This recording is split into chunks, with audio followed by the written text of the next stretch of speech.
Hello అందరికీ. Welcome to cherries kitchen. మనం ఇంట్లోనే ప్యాకెట్ మిల్క్‌తో ఈజీగా ఇలా పూసగా నెయ్యి ఎలా చేసుకోవాలో చూద్దాం. దీనికోసం ముందుగా బాగా కాంచి పెట్టిన పాల నుంచి తీసిన మీగడని మనం ఇలా తీసుకోవాలి.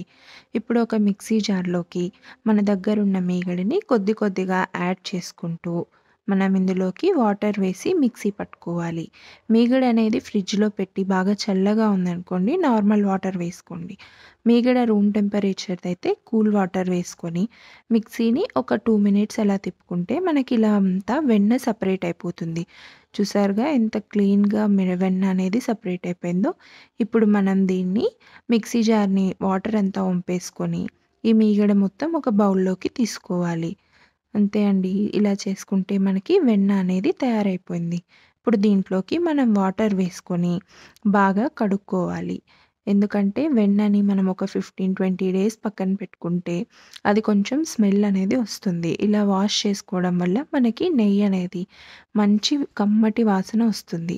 ఇలా వంపేసుకొని మళ్ళీ ఇందులోకి వాటర్ వేసి సేమ్ ప్రాసెస్. ఇలా మనం ఒక 2 సార్లు వాటర్ వేసి కడుక్కుంటే మనకి నెయ్యి అనేది పర్ఫెక్ట్‌గా వస్తుంది.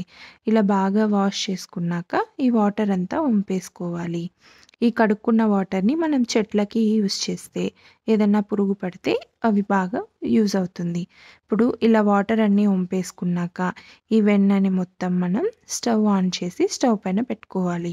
ఇప్పుడు స్టవ్ వెలిగించుకున్నాక మంట అనేది మనం మీడియం ఫ్లేమ్‌లో పెట్టుకొని ఈ బౌల్‌ని మనం దానిపైన పెట్టి ఇలా మధ్యలో కలుపుకుంటూ మనం కరగబెట్టుకోవాలి.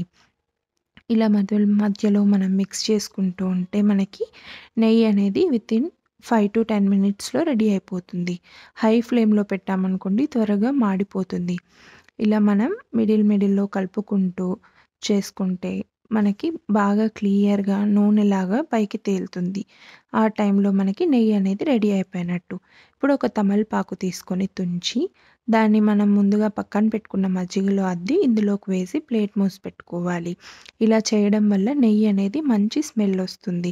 తమలపాకు లేకపోతే కరివేపాకైనా వేసుకోండి. ఇలా నెయ్యి చల్లారాక మనం ఒక బౌల్‌లో వేసి స్టోర్ చేసుకుంటే నెయ్యి రెడీ అయిపోయింది. Please subscribe.